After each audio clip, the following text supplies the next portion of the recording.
খুব মনোযোগ দিয়ে দেখবেন।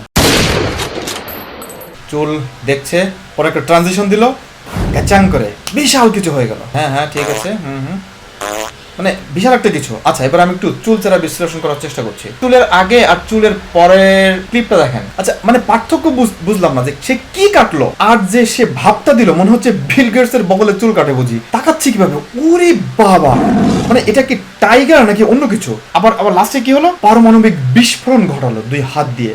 তারপরে আরেকটু দেখার চেষ্টা করছি, আর লাস্টে আরে বাবা, মেশিন গান।